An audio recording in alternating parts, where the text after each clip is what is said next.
Dear MOR, hello sa inyo, Popoy at Bea, at magandang araw din sa buong team ng MOR Entertainment. Bago ang lahat, maraming salamat nga pala sa inyong lahat dyan sa MOR. Dahil bukod sa entertainment, ay nakapagbibigay din kayo ng inspirasyon, lalo na sa amin na maraming pinagdaraanan pagdating sa buhay pag-ibig. Ako nga pala, si Billy. Nasa 30s na at taga dito sa Bulacan. Isa akong manager ng isang restaurant dati. Pero napagdesisyonan kong gumawa ng sarili kong business. Lalo na nung kailangan na naming tutukan ng misis kong si Ana ang mga anak naming lumalaki na. Kaya masasabi kong full-time business owner at full-time dad din ako. Si Ana ang katuwang ko sa lahat. Bukod sa pag-aasikaso ng family namin ay full support din siya sa business na itinayo ko. Dahil magaling akong magluto at mahilig kumain, napili kong gumawa ng isang maliit na kainan. Lutong bahay pero Instagrammable yung mismong place namin. Maraming salamat na rin sa talent ng asawa ko pagdating sa DIY interior design. Okay naman ang naging simula namin ni Ana. Walang masyadong customer nung una pero unti-unti ay nagkakaroon na rin kami ng mga suki.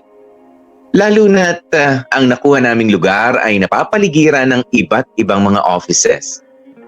Yun nga lang po, Poet Bea, kahit pasabihin nating blessed kami ng family ko, hindi pa rin may iwasan ang mga hindi inaasahang mga pagsubok.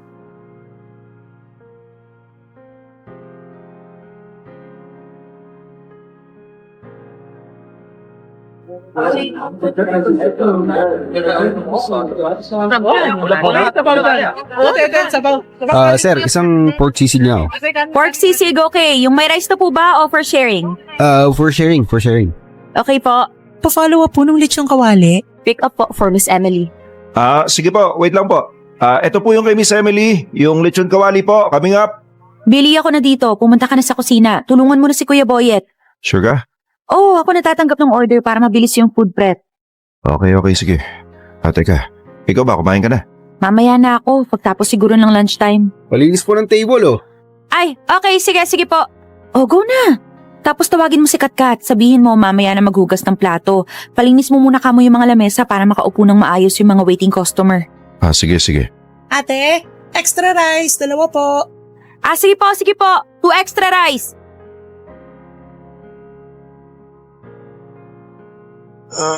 Ay, grabe. Sa wakas, nabawasan na rin ng customer. Huy, Billy.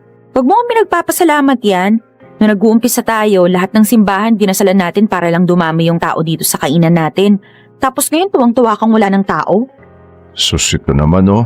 Sinasabi ko na sa wakas makakapagpahinga na tayo. Ano pa ba yung niluluto ni Kuya Boyet? Pang-deliver yun.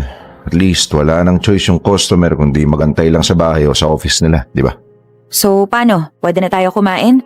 Gutom na ako, sobra. Muntik ko na nga sungitan yung isang customer kanina sa gutom ko. Sige, tara. Kuha akong kanin. Ikaw na kumuha sa ulam. Sige, ano bang gusto mo? Hana. Okay ka lang? Dahan-dahan. Ano ba ginagawa mo? Parang wrong timing yung tayo ko. Teka, okay ka lang ba? Upo ka nga muna ulit. Opo. Grabe. Ano yun? Gusto mo ng tubig? Oh, please, Billy. Parang nahihilo pa rin ako eh. Billy, parang naninikip yung dibdib ko. Ha? Teka, paano naninikip? Teka, aatakihin ka ba? Hindi ko alam, basta masikip. Teka, anong gagawin ko?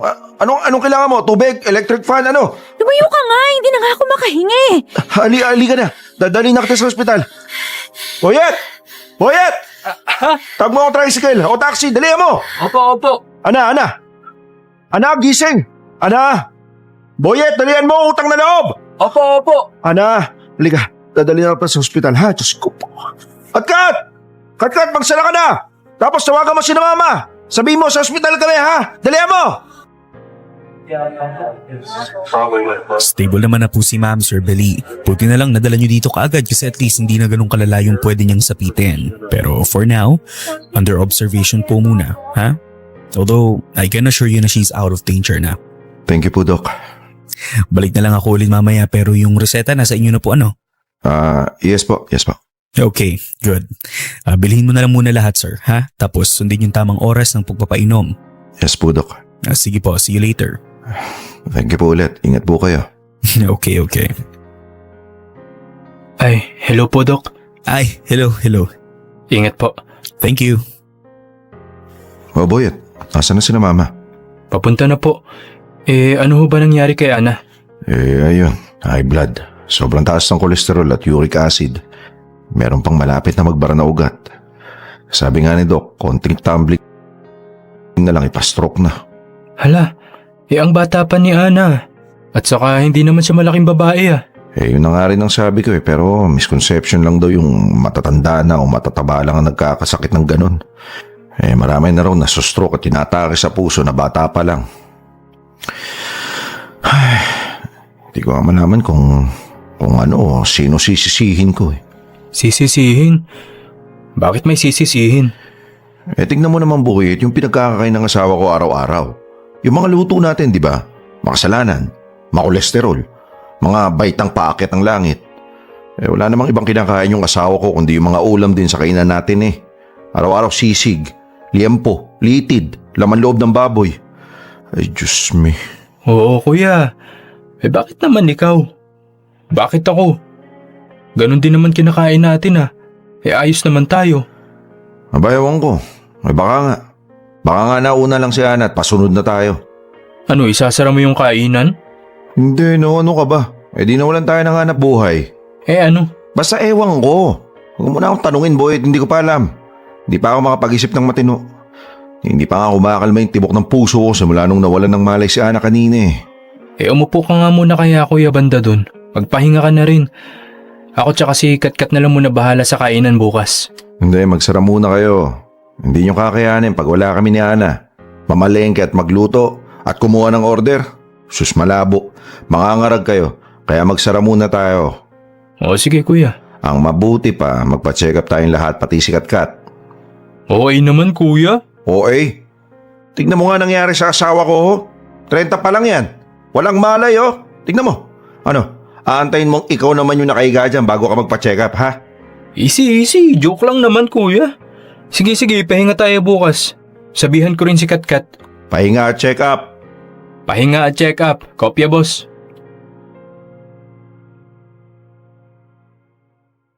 Popoy at Bea, yun siguro ang isa sa mga pinaka nakakatakot na pangyayari sa akin.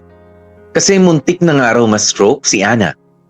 At never ever kong na-imagine na magkakagano ng asawa ko kasi una sa lahat, bata pa siya. Mukha naman din siyang healthy. Hindi naman siya overweight. Wala silang history ng sakit sa puso o high blood sa pamilya niya. Pero ganun naman daw kasi talaga. Wala naman daw sa panlabas na itsura at wala rin sa edad. Kaya nga marami kang nababalitaan dyan na nasa 20s pa lang o 30s pa lang ay namatay na sa iba't ibang komplikasyon sa puso. Natakot talaga ako noon. 3 araw nasa ospital si Ana bago pinayagang makauwi. At pagtapos nga noon ay todo bantay na ako sa kalusugan ng asawa ko. Iwas na sa mga inihahanda kong pagkain sa kainan. Palagi na kaming nagbabaon ng gulay at ng isda. At bukod dun, talagang total lifestyle change kami ni Ana. Pinayuhan kami na mag-exercise at magkaroon ng active extracurricular activities. Sa totoo lang, napakatamad namin ni Ana, Popoy at Bea. Wala kaming kahit anong sport o physical activity. Ang bilis naming mabore sa pag-jogging-jogging at sa pag-zumba-zumba. Talagang trabaho, kain. Trabaho, kain lang kami. Pero alang-alang sa kalusugan ni Ana ay naghanap kami ng form of exercise na hindi boring at talagang nakaka-enjoy. At doon nga kami nahilig sa boxing at sa Muay Thai. Nag-enroll kami sa isang mixed martial arts gym dito sa amin sa Bulacan. Doon na rin namin na-discover na may sariling community ang mga MMA o boxing enthusiast. At nakakatuwa kasi nagkaroon kami ng panibagong set of friends na halos karamihan ay nagkaroon din ng health scare kaya napa-enroll sa gym. At dahil nga parang may sariling community ang mga gym goers, hindi may iwasan ang mga konting kaganapan.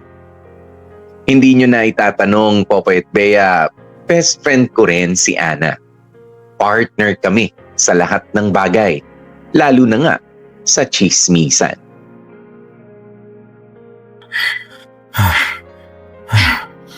Five, 4, 3, 2, 1. Okay. Stop na. Billy, ayoko na. Pagod na ako kakasit up. Hindi naman ako magkaka-abs nito eh. Ana, hindi ka talaga magkakaabs kung ganyan ka ng ganyan. Ano bang iniisip mo? Isang upuan lang mawawala yung taba mo at lilitaw yung abs mo? Ayoko naman ng abs eh. Eh sino ba kasi may sabi sa'yo na magpunta tayo dito at magka-abs ka? Nag-enroll tayo dito para mawala yung mga kolesterol mo sa katawan. Oo na. Basta pahinga na tayo para makauwi na tayo agad. May lakad yung kapatid ko, walang bantay yung mga bata. Di pa tayo tapos eh. Hayaan mo na, bukas na lang. Hindi naman lalayas tong gym na to eh. Ikaw talaga oh. Tapos na kayo? Uy, hello coach. Uy coach, musta po? Tapos na kayo mag-sets? Opo coach, eto nga si Mrs. suho na agad. Makakadalawang rounds pa lang kami. Eto nga nag-aaya na umuwi. Anyari? Ay nako coach, wag mo nga akong tingnan ng ganyan. Pagod ako sa trabaho, wala akong energy. Sige na. Di pagod kung pagod. Ay nako, hindi ka mananalo dyan coach. Alam ko naman, Billy. Ay, nga pala coach. Boxing Kaya tayo ngayon. ngayon na? Kala ko gusto na umuwi ni Mrs. Sus, ayaw lang mag-exercise yan eh. Pero kahit ako na lang coach, maantay naman ako ni Anne. Nako, pasensya na ha. May nauna sa'yo eh. Babe! Start na tayo. Akit na ako sa second floor, ha? Sige babe, sunod ako. Nako, yan ang wala akong laban. Babe time pala eh.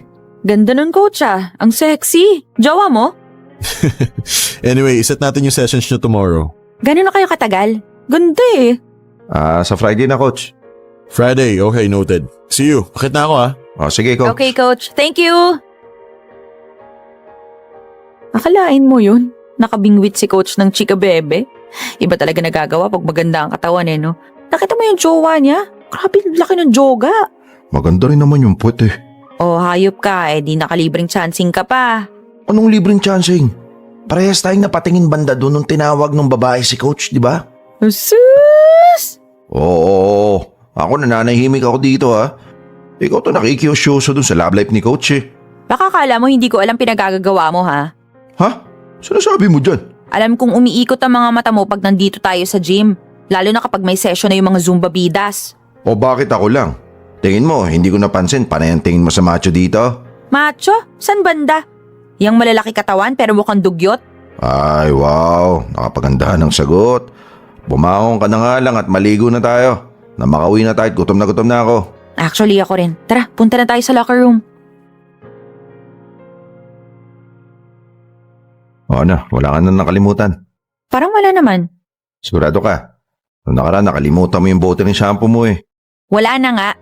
Halika na, kanina pa tumatawag yung kapatid ko. Ay naku, Diyos ko. Sorry. Pasok ko kayo. Ano ba yan, Billy? Dahan-dahan ka kasi. Muntik mo mabangga yung babae, oh. Pasensya na po, ah. Excuse me lang ho. Clients po kayo ng gym? Ay, opo. Kilala niyo po si Coach Sonny? Ay, opo. Andyan ho ba siya sa loob? Baka... Misis niya po kasi ako. Pwede ho kayang patawag sa kanya sandali? Nasa kotse kasi yung anak namin. Ayun po oh. Hindi niya kasi sinasagot yung tawag ko eh. Misis niya po kayo? Opo. May asawa si Coach? Po? Pero kanina, hindi ho kasi namin sure kung nandyan pa si coach. hindi natin... Kung gusto niyo po, pasok na lang po kayo. O kaya tawag-tawagan niyo na lang po. Pauwi na rin po kasi kami. Ay, sige. Sorry po. Sorry. Tara na, Ana. Pero, Pasok lang ho kayo. Sige po, salamat. Dalian mo na. Lakad na, layo na. Teka, bakit ka ba nanunulak? Lumayo na tayo dito agad. Bilis na. Oo na, huwag mo ko itulak.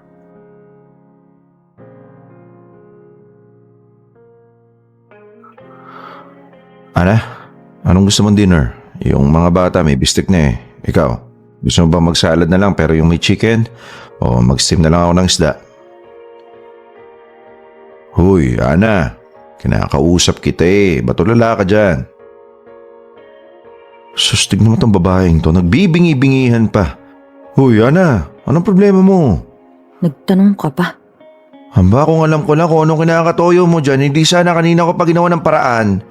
Ito naman parang di ako kilala. Hindi kasi kita magets, Billy. Okay, ayan na. Kanina sa gym, parehas naman nating na-realize na nambababae si Coach. At yung kawawang misis niya, hinahanap siya. Pagkakataon na yun eh. Pagkakataon? Ano pagkakataon? Pagkakataon na sana na mahuli ng misis si Coach sa kalokohan niya. Alam mo ikaw, makinig ka. Una sa lahat, mahirap mag-assume na nagkakalokohan na nga silang mag-asawa. Ay wow, may pag-benefit of the doubt? Parehas natin nakita yung asawa ni Coach at yung di umano, babae niya sa iisang araw. Hindi naman pwedeng uhusgahan mo yung sitwasyon sa loob lang ng isang araw. Tsaka pangalawa, bakit tayo makikisaw-saw sa problema nila kung meron man? Buhay nila yun eh. Wala tayong pakialam dun. So kahit may krimen ang nagaganap sa harapan mo, quiet ka lang kasi hindi mo naman buhay yon, ganon. Krimen? Anong krimen? Ang punto ko lang, Billy, para kasing willing kang itolerate yung pambababae ni Coach. Uy, hindi ah. Parang pikit mata ka na lang. Kasi ano nga bang paki natin ha? Kaibigan ba natin sila ha? Si Coach medyo lang pero kailan lang natin nakilala yung taong yun eh. O edi sige, papalitan ko ang punto ko. Kapag ikaw, Ba't nasama na naman ako? nahuli kong may ibang babae sa gym na yon o kahit saan, tandaan mo, hindi mo na kami makikita ng mga anak mo kahit kailan. Sus, ang layo naman ng talo ng punto mo. Kasi kung willing kang pagtakpan yung coach na yon, Hindi ko naman kasi... hindi, makinig ka. Kung willing kang pagtakpan yung kapwa mo lalaki, malamang sa malamang baka sila rin pagtatakpan ka mula sa akin. Puds ko, Ana. Alam mo, magbiste ka na lang. Parang hangin na yung laman ng utak mo kakadayet eh. Halika na. Tumayo ka na dyan, kumain na tayo. Gutom lang yan.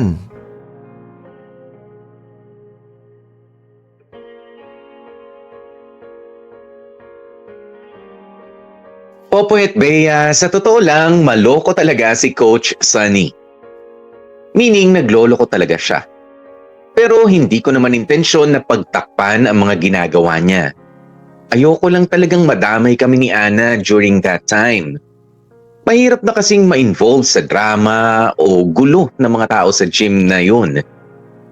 Ang nakakatuwa nito, after ng insidenteng yun, kusa nang lumapit sa amin ni Ana ang iba't ibang mga kwento. Kesyo, pangalawang chicks na daw ni Coach Sunny yun. Tapos meron pa daw 2 clients ng gym ang nagkagustuhan kahit may kanya-kanya ng mga partners. Meron ding isang boxing trainer na kabilaan daw ang mamasang. At yung nakukuha niyang mga donation mula sa mga sponsors niya, ang siyang ipinadadala niya naman sa pamilya niya sa probinsya. Basta Popoy at Bea, ang daming chismis. Mga mag-ex dito at dyan, magkalaguyo si ganito at si ganyan. Nakakatawa lang Popoy at Bea kasi para kaming nanonood ni Ana ng mga kabilaang pelikula. Kumbaga, kung merong office romance, usong-uso rin ang gym romance. And speaking of pelikula, merong isang pangyayari ang hindi namin malilimutan ni Ana. Kang tatama rin ha. 3 araw din tayo hindi nag-workout. Sakit-sakit pa kasi ng katawan ko eh. Kaya nga para enjoy mag-boxing ka muna. Yan na pala si Coach. Wala bang iba? Ayos ka nga. Pag-usapan na natin to, di ba? Kamasyadong palata. Kung judgmental. Oo na. Hi, good afternoon. Oy, Coach. Musta? Tagal nyo nawala ah. 3 araw nga po eh. Dami kasing ginagawa sa negosyo namin. Yung kainan ba yan? Opo. May FB page ba kayo dyan? Baka naman pwedeng umorder. Ang alam ko po meron pero si Ana po yung may hawak na mga yon. Wala kasi akong hilig at pasensya sa pagkuha ng orders online. At saka busy rin po ako sa mga dine-in customers. Sa bagay. Si Ana, coach, pwede kayo umorder sa kanya at ngayon pa lang sinasabi ko, Ana, may discount si coach ha. Ayun, so sinong nauna? Si Ana muna. Ikaw muna. Alam mo, ikaw? Walang hiya ka! Ano yan, Billy? Hindi ko sigurado pero parang... Hayop kang lalaki ka! Manloloko! Baboy! Ay. Demonyo! Uy, oh my God! Tumayo tayo! Tumigil ka! Ayaw mo na! Sis pa niya? Nag-aawa sa amin ng anak mo! Nagtatrabaho ako araw-araw! Pinagsisilbihan pa kita! Tapos ganito lang yung gagawin mo sa akin, ha? May anak tayo! Demonyo ka! Kaya, tama na! Hindi ka na naawa sa amin! Babae pa man din yung anak mo! Hayop ka! Nakakahiya ka! Wala kang utang na loob! Sabi na tama na, Maray! Katapos ng mga Huwag dito! sakripisyo ko sa'yo, wala kang kwenta! Mag-usap tayo, tama na! Tama na! Ano ba? Halika! Doon tayo! Doon tayo sabi! Asan siya, ha? Asan yung malanding babaeng yan? Papatayin ko kayo, mga baboy! Tumigil ka na! Tama na! Masasaktan ka sa akin! Uy, coach, easy lang. Hoy, coach! Ang kapal naman ng mukha mo! Sunny, Mara, doon tayo sa labas mag-usap. Isa ka pa! Matagal mo nang alam yung pinaggagawa ng hayop na to, no? No! Pero wala kang sinabi sa akin! Konsentidor! Ninong ka pa man din namin sa kasal! Hayaan mo sila mag-away. Ana, Nang mapahiyayang walang yang lalaking yan. tumigil ka na. Huwag ka na makisali. Kayong lahat dito! Alam niyo to, di ba? Naku, wala po kaming alam. Anong wala? Please lang, huwag ka nang makijun sa eksena, Ana. Utang na loob. Mara, relax ka lang muna. Bumaba muna tayo at doon tayo mag-usap-usap. Dahil wala ring matutulong ang pag-hysterical mo dito. Pare-parehas lang tayong napapahiya sa mga taong wala namang kinalaman at hindi kailangang madamay sa problema niyong dalawa. Kaya please lang, sumunod ka muna sa akin, sa baba tayo mag-usap.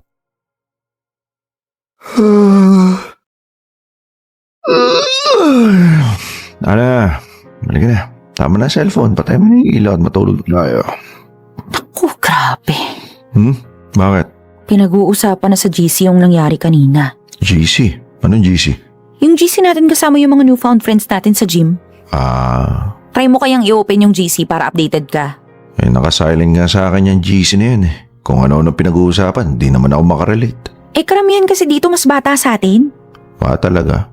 Kaya ikaw na bahala. Chika mo na lang sa akin anong latest ha. Pero bukas na. Sa ngayon, ibaba mo na yung cellphone mo. Matulog na tayo. Maaga pa tayo bukas. Okay, sige.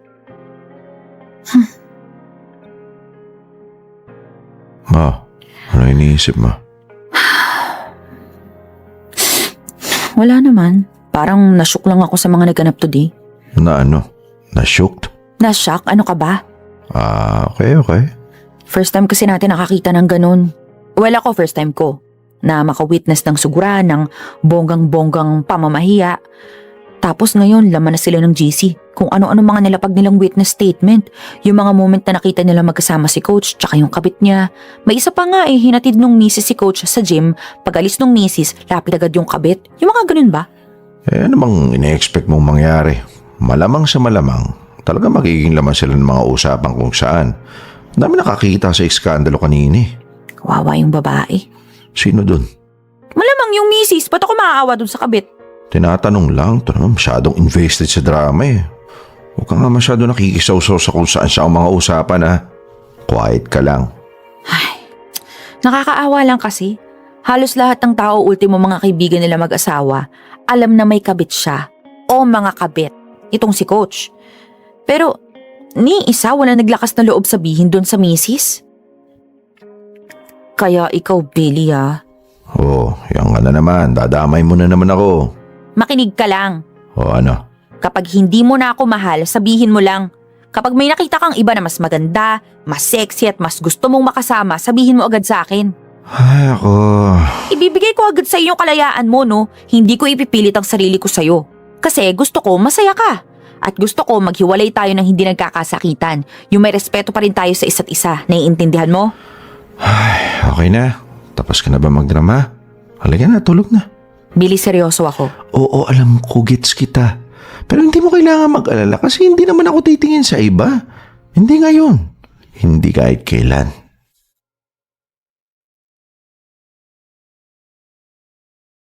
Popoy at Bea, si Ana yung tipo ng babae na dinadamay ako sa lahat na lang ng mga nakikita, napapasa o napapanood niya. Siya rin yung tipikal na tinutoyo kapag napapanaginipan niyang niloloko ko siya. Malaki ang takot niya na maging katulad ko yung mga lalaking nababalitaan namin na nambababae. Pero ilang beses ko rin naman sinasabi sa kanya na hindi ko gagawin yun. Oo, aaminin ko, minsan ay napapatingin tayo sa magagandang babae, pero hanggang tingin lang, mabilisan pa nga. Wala yung hahanapin pa sa social media o kukunin pa yung cellphone number. Hindi naman tayo ganon. At eto, walang halong biro. Ipinapanalangin ko palagi na sana ay hindi ako mapunta sa ganoong klase ng sitwasyon. Huwag sana akong lapitan ng matinding tukso. Bigyan sana ako ng Diyos ng lakas ng loob para iwasan ang mga maling gawain. Kasi sa isip ko, during that time, Popoy at Bea, maswerte na ako sa asawa kong si Ana. Mabait, maasikaso, malambing, matalino, at maaasahan talaga si Ana. Bukod doon submissive din siya. Pero hindi dahil sa mahina ang personality niya, kundi dahil malaki ang tiwala at respeto niya sa akin. Isa pa, kapag nasira kami mag-asawa, masisira din ang buhay ng mga anak namin. Mawawalan sila ng kumpletong pamilya. Yun, Popoy at Bea, ang naging sandata ko laban sa mga dumaan at dadaan pang pagsubok sa aking pagiging padre de familia. Dear MOR, ang mga kwento ng puso mo. Dear MOR, Hidden Files. Popoy at Bea, lumipas ang ilang linggo, unti-unti rin humupa ang mga issue at chismisan sa gym. Pero dahil sa nangyaring iskandalo ay lumipat ng ibang gym si Coach Sunny. At doon na nga naging komportable si Ana sa pagpunta namin sa gym na yon. Dati kasi ay iniiwasan niya maging tropa kami ni Coach Sunny. Kasi minsan daw kahit mabait ang isang tao, pwede pa ring malihis ng landas dala ng mga taong sinasamahan. At ini si Ana kay Coach Sunny kasi mayabang daw, feeling pogi, at feeling lahat ng babae ay nagkakagusto sa kanya. But aside from those issues, Popoy at Bea, masaya naman ako sa mga nangyayari kasi kahit papaano, clear at healthy na ulit si Ana. Mababa na ang cholesterol levels niya. Wala nang kahit anong nakitang issues or threats sa katawan niya. Kaya naging panatag kami kasi mas mahaba pa ang buhay namin at mas makakasama pa namin ang mga anak namin.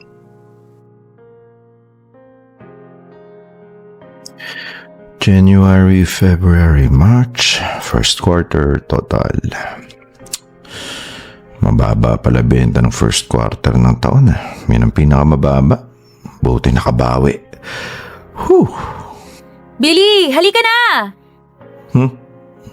Ano yun, Ana? Halika na, nakabihis na ako! Ha? Nakabihis? Halika nga sandali dito, hindi kita magets Oh, bakit hindi ka pa nakabihis? Anong oras na? Teka, saan ba tayo pupunta? Magwo-workout, malamang. Ay, oo nga pala, no? 2 days na tayong absent, di ba? Sayang yung binayad natin para sa Unli Boxing. Matatapos na yung buwan, nakakailan pa lang tayo. Ay, dami ko pa kasing tatapusin Mamaya na yan, mag-workout muna tayo. Hinahanap na to ng accountant natin Malapit na yung filing ng buwis. So ano?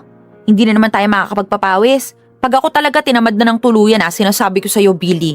Nagsasayang ka lang ng pera kaka-enroll natin sa gym na yan tapos wala ka rin palang balak panindigan. Nung isang araw, yaya ka ng yaya tapos etong pwede na. Magsisingit ka pa ng kung ano-anong gagawin. Kanina umaga sabi mo mamayang hapon. Tapos ano? Nakalimutan mo. Labo mo kausap, nakakairita ka na O teka, easy ka lang. Pwede namang ikaw na lang pumunta doon. Kaya mo naman Nagagawa mo naman. Bakit kailangan ka pang mainis sa akin ng ganyan? Pasensya na. May kailangan talaga akong tapusin Sige na, umalis ka na ngayon. Mag-boxing ka na ha. Dalihan mo at 5:00 lang yung last class nila para sa boxing. Dali na. Ay nako talaga nga alis ako. Iiwan kita kasi ang labo mo kausap. Diyan ka na nga. Susmitong asawa ko. Oo, magkakaroon na siguro kalit-lit na bagay. Ako. Teka, tumatawag na yung accountant to. Tapusin ko na nga to. Hello? Oo, Miss Sarah. Ito nga po, ginagawa ko na ng paraan eh.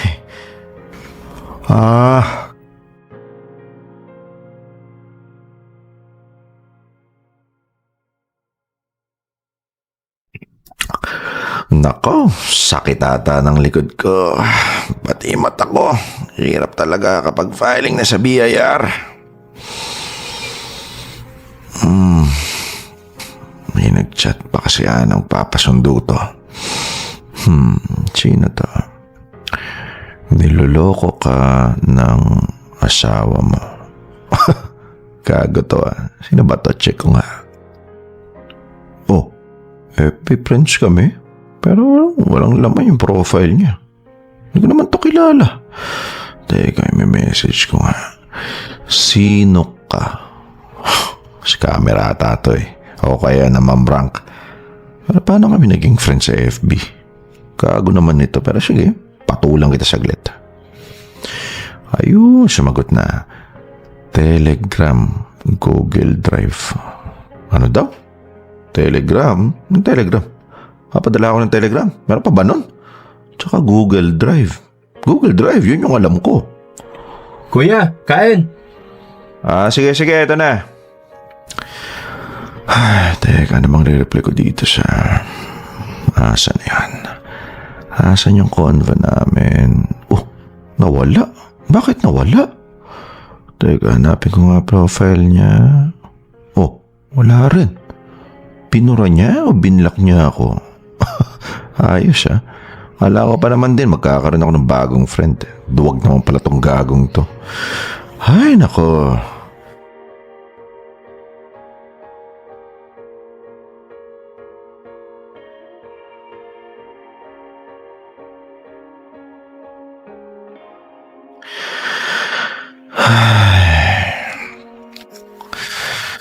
Parang di ako mapakali.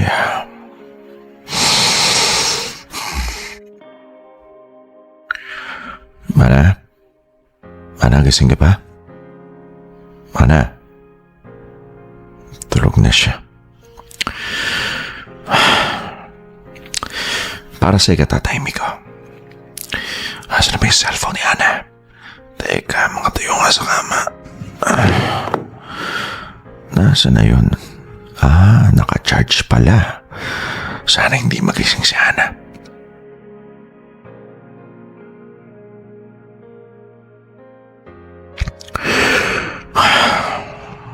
Tama ba itong gagawin ko? Napakialaman ko tong cellphone ng asawa ko. Dapat may tiwala ako sa kanya eh. Wala naman kasi ako nakikitang sinyalis na may ginagawa siyang kalokohan. Kasama ko nga siya alas 24 oras eh.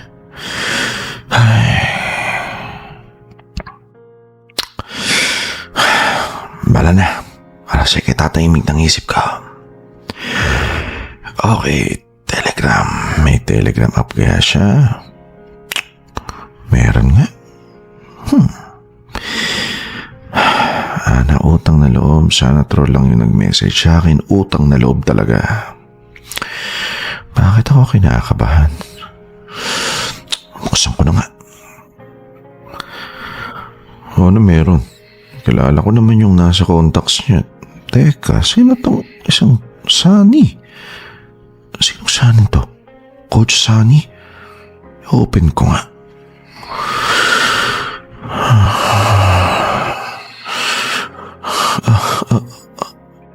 Ano to, Ana? Bakit kausap mo tong lalaking to?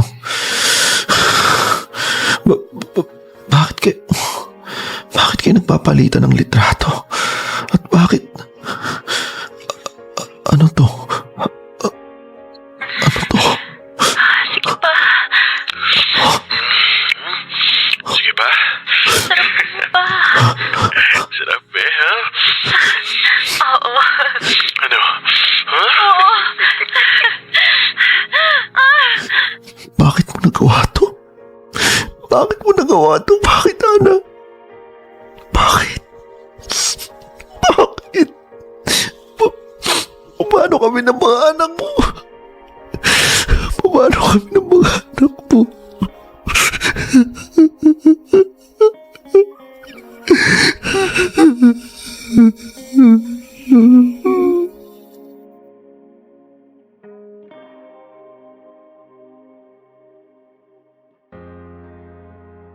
Popoy at Bea, para akong nawala sa sarili ng oras na yon.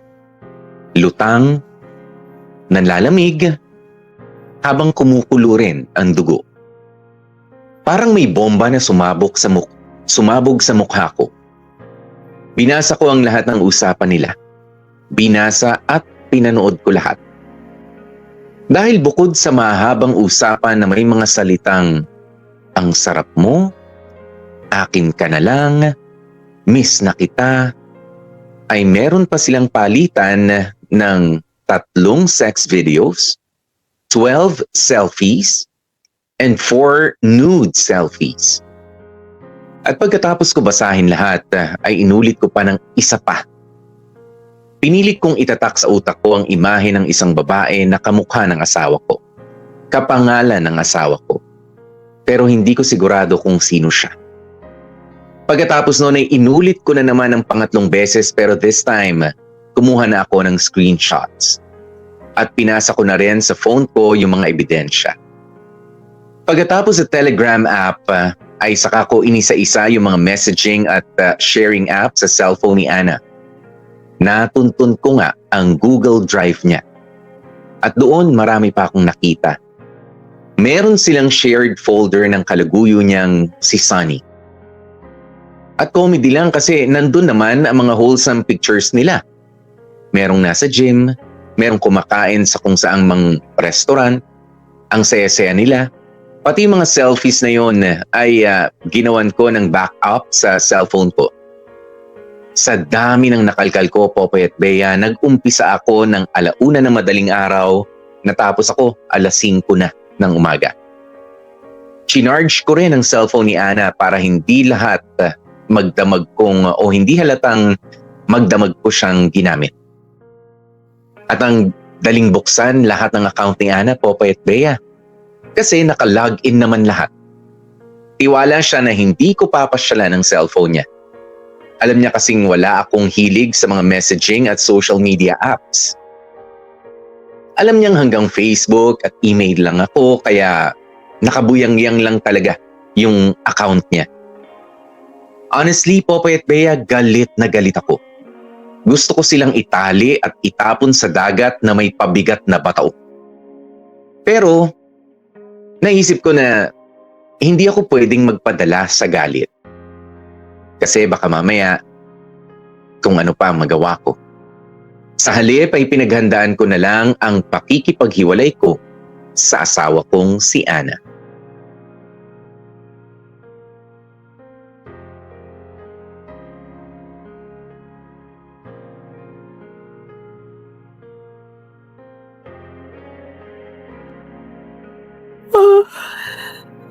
Billy, san ka? Andito sa kusina. Oh, bakit ang aga mo yatang nagising? Bubukas ako ng kainan. Linggo? Meron kasing event daw malapit sa pwesto natin. Parang fun run o fundraising, parang ganun. Sayang yung kita. Ah, okay. Sige, maghahanda na ako.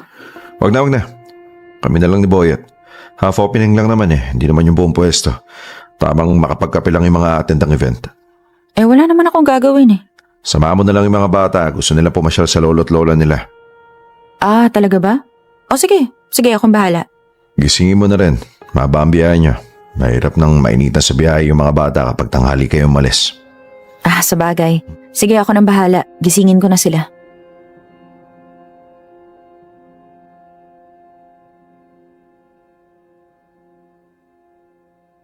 Boyet! Kuya. Akit ka nga dito sa taas.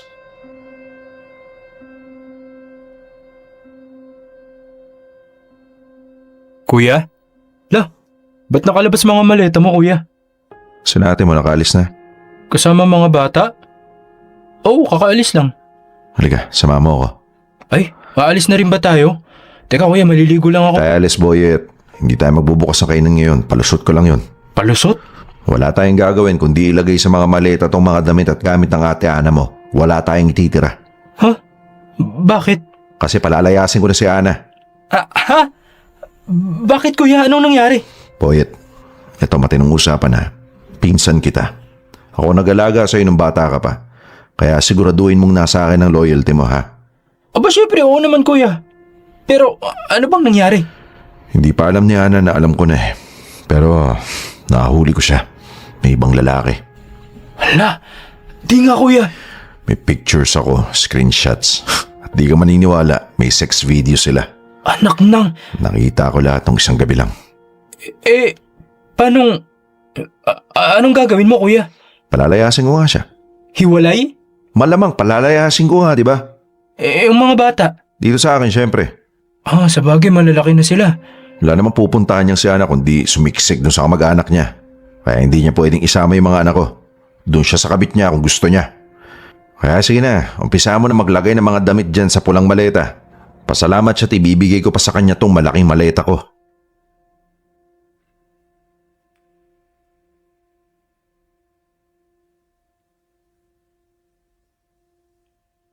Grabe. Akala ko sa TV lang yung mga ganitong kalokohan. Wala ka pa kasing kamuang-muang eh. Tsaka kuya, parang ano yun oh. Parang imposible. Parang sa pagkakakilala ko kay Ate Ana. Parang malabo niyang gawin eh. Yan din ang akala ko, Boyet. Hindi ko talaga iisipin hanggang sinasarap ko ng ebidensya. Sa totoo lang para akong lutang eh. Parang hindi totoo kahit alam ko yung totoo. Hindi ko alam kung paano ko papaliwanag sa'yo pero basta gusto ko na lang lumayo siya sa amin ng mga bata. Ayoko na ng awayan, ng skandalo, basta lumayo na lang siyang hayop siya.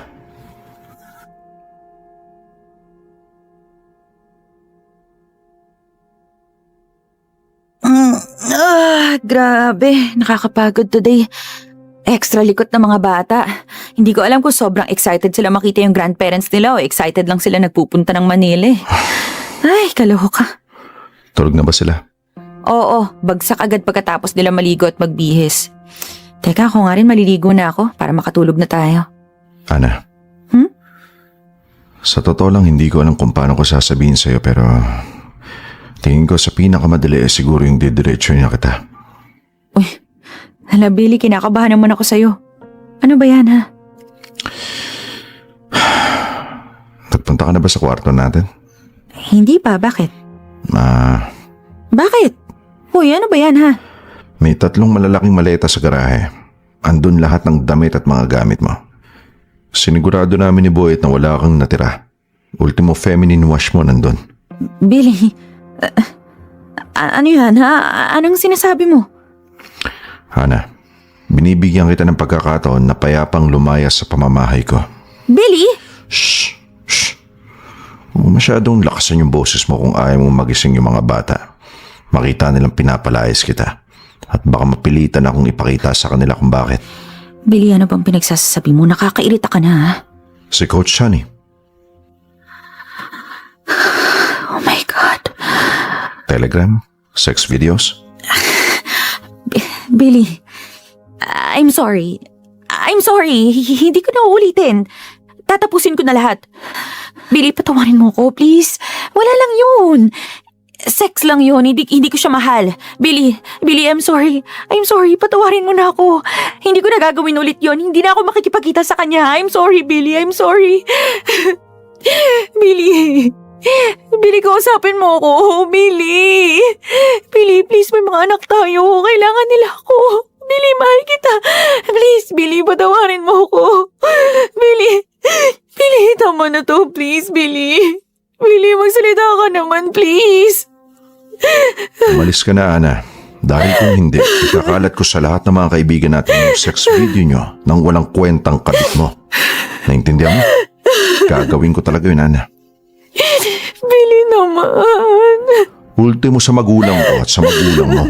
Pati sa mga kapatid mo. Isasend ko yung kalaswaang pinaggagawa mo. Billy, bawa ka. Kaya kung gusto mong manatiling may dangal sa mata ng mga anak mo, lumayas ka na. Billy. Bibilang ako ng 5. Billy. 1. Ayoko ng gulo, Ana. Ayokong kalagkarin ka papalabas. 2. Mag-book ka na ng car service o magpapatulong ka pa kay Boyet. Wala akong pake basta lumayas ka. 3. Ana, bubuksan ko na yung cellphone ko. I-forward ko na yung video. Fine, aalis na ako. Aalis na ako. Pero babalik ako, Billy. Babalik ako. 4!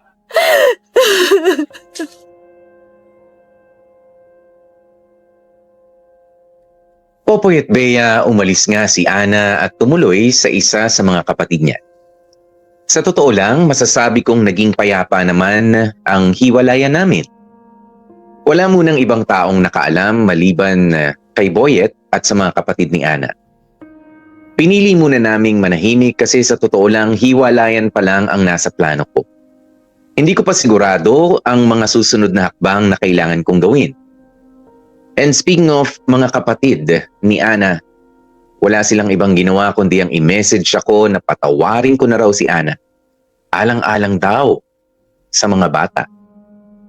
Siyempre, gagamitin nila ang mga bata para lumambot ang puso ko. Ang hindi nila alam, expected ko na lahat ng litanya na pwede nilang gamitin. Kaya baliwala na sa akin ang mga pagsusumamo nila. At ito ang nakakatawa, Popoy at Bea. Nung una, napakabait at humble pa ng kampo ni Ana. Pero nung wala silang makuhang kasagutan mula sa akin, ay ayan na. Saka na lumabas sa mga tunay nilang kulay. Kesyo, ang sama ko daw, walang puso, walang awa, feeling perpektong asawa. Kesyo baka may babae rin daw ako. Baka raw hindi ko trinato ng maayos si Ana kaya naghanap ng iba. O diba? Ang galing. Ako pa ang binabaliktad nila ngayon. Ang hindi nila alam, wala akong panahon na makipagbardagulan sa kanila. Hindi ko sila papatulan dahil hindi na magbabago pa ang isip ko. Ang katwiran ko, Popoy at Bea, kung alam lang nila kung ano ang itsura ng kapatid nila habang nakikipagtalik sa ibang lalaki, ay parang kambing na sinasapian. Parang animal na animal. At sa paglipas ng mga araw at linggo, bukod sa mga kapatid ni Ana, syempre dumating din sa point na kailangan ng malaman ng magulang ko at ng mga anak ko ang nangyayari. At heto na nga, Popoy at Bea, hindi ko alam kung sang-ayon kayo pero sinabi ko ang totoo sa mga anak ko. Nung una kasi, sabi ko sa kanila may out-of-town work ang nanay nila. Pero syempre, hindi na uubra yun kapag sobrang tagal na. Hindi pa rin nila nakikita ang nanay nila.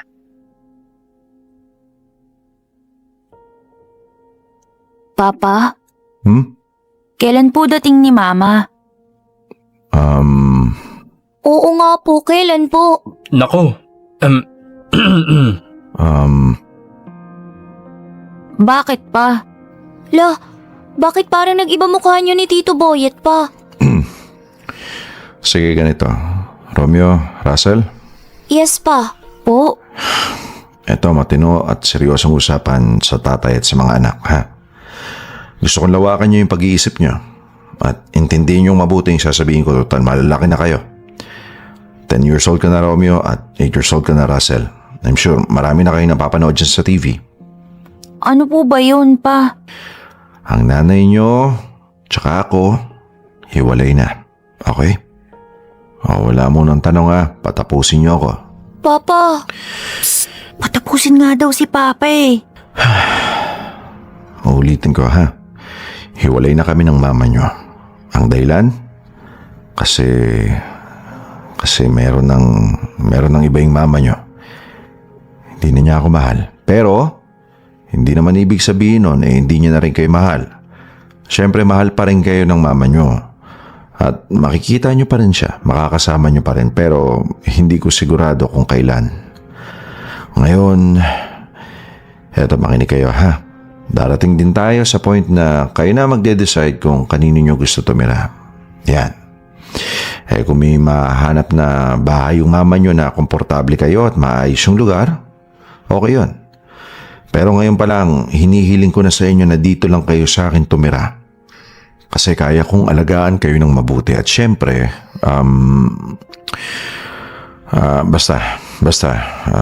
sana dito lang kayo sa akin kasi Kasi mahal ko kayo. Mahal na mahal ko kayo.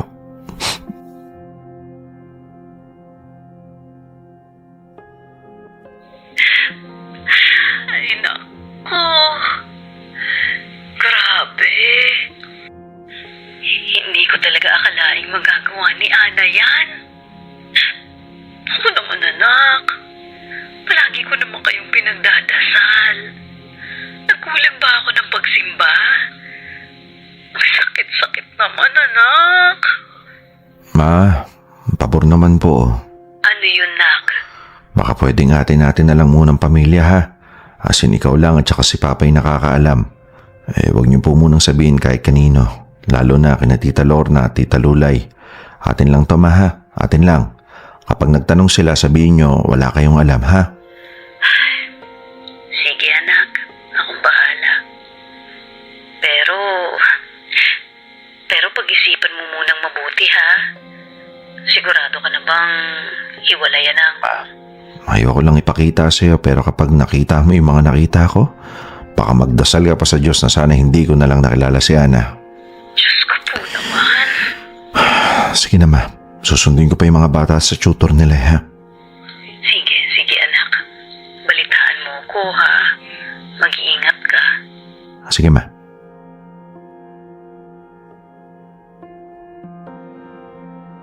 Kuya. Oh. Nasa sala si Ate Ana. Mukhang galit eh. Ano naman ang ikakagalit nun? Puntahan mo na. Tatakot ako eh. Oo na. O, ito susi ng kotse. Sunduin mo muna yung bata, ha? Tatawagan kita kapag pwede na kayong umuwi dito, ha? Pakainin mo muna ng merienda. Kopya, kuya.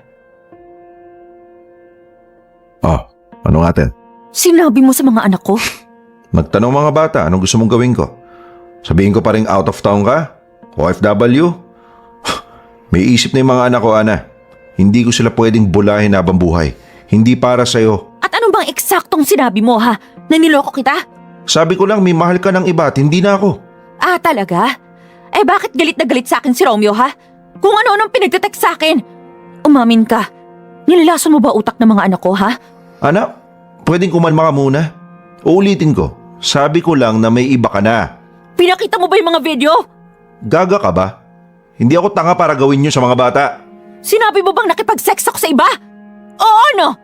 Ginawa mo yon? Hindi ako baboy tulad mo, Ana. May awa ako sa mga anak ko, hindi ka tulad mo. Ano? Speaking of, curious lang ako, ha? Ilang beses kayo nag-sex ng lalaki mo?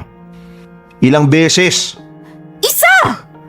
Sabi na isa lang ang sasabihin mo eh. Kaya nga ako nagmamakaawa sa'yo na patawarin mo ko eh. Kasi isang beses lang yun. Ana, hindi ako tanga. Sa dami ng mga palitan nyo ng pictures, tingin mo maniniwala akong isang beses lang kayo nag-sex? Sabihin mo lang yung totoo. For once, Ana, magsabi ka lang ng totoo sa akin. Para lang just in case na magawa kong i-consider pa yung pagsasama natin. Yung totoo lang, please. Please lang. So ilang beses? Yung totoo. Yung totoo, syempre. 5. Okay. Noted. Pero Billy, Pwede ka na umalis ulit. Kasi darating na yung mga bata at hindi mo gugustuhin makita ka ni Romeo. Alam mo kung paano tuyuin yung batang yan. At bilang isang ina, baka masaktan ka lang. please Billy. Oh, please lang. Huwag mo akong hahawakan.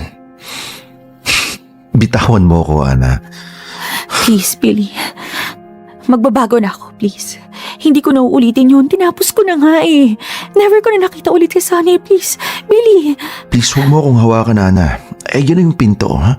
Bukas na para sa'yo. Billy, please.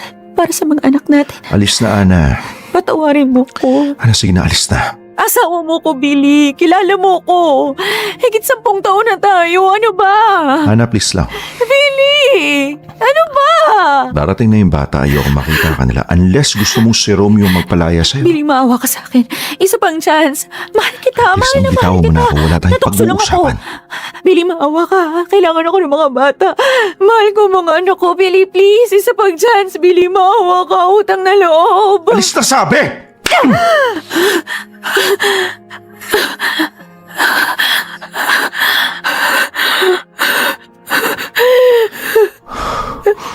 Ana, umalis ka na. Bago pa magdilim ang paningin ko. Ayokong saktan ka pa. Gusto ko ito na yung huling beses na mag-aaway tayo o magkakagulo, kaya please lang umalis ka na. Wala ka nang aasahan sa akin. Dahil yung Ana na minahal at pinakasalan ko, patay na. At ikaw, hindi kita kilala.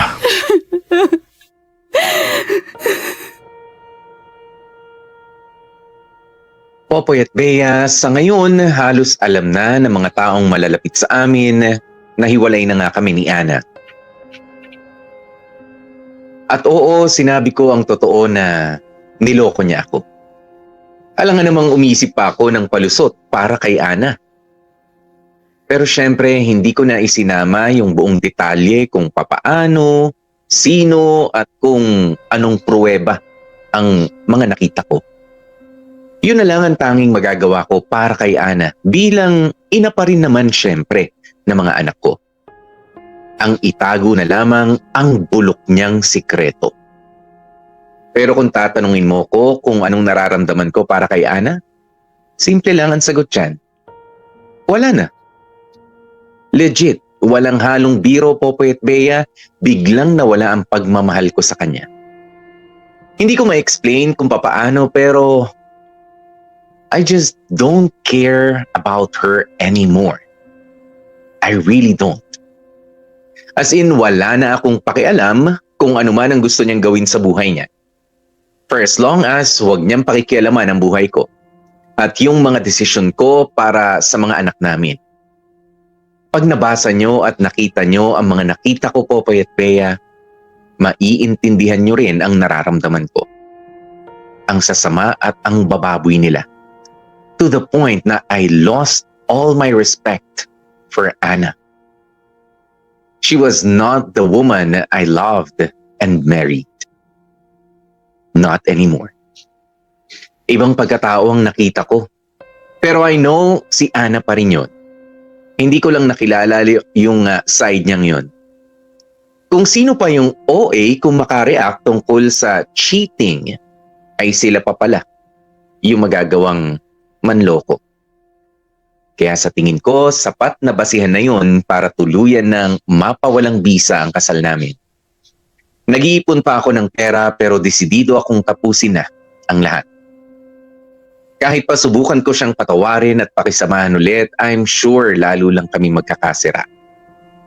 Kasi Popoy at Bea, I will never forget the kind of woman I saw sa mga hidden files na discovery ko. Hanggang dito na lang ang kwento ko, Popoy at Bea. Ayoko sana mag-trigger ng anything negative sa mga listeners. Pero may this story serve as a warning. Hindi lang sa Facebook o sa IG. Pwedeng gumawa ng kalokohan ng isang tao. Hindi lang doon. Ang dami pang messaging and sharing apps dyan na mukhang professional pero kababuyan naman pala ang laman. Anyway, thank you Popoy at Bea and thank you sa mga time ng mga kamorkada. Sana hindi nyo maranasan ang mga naranasan ko. Lubos na gumagalang, Billy. Dear M.O.R. Ang mga kwento ng puso mo.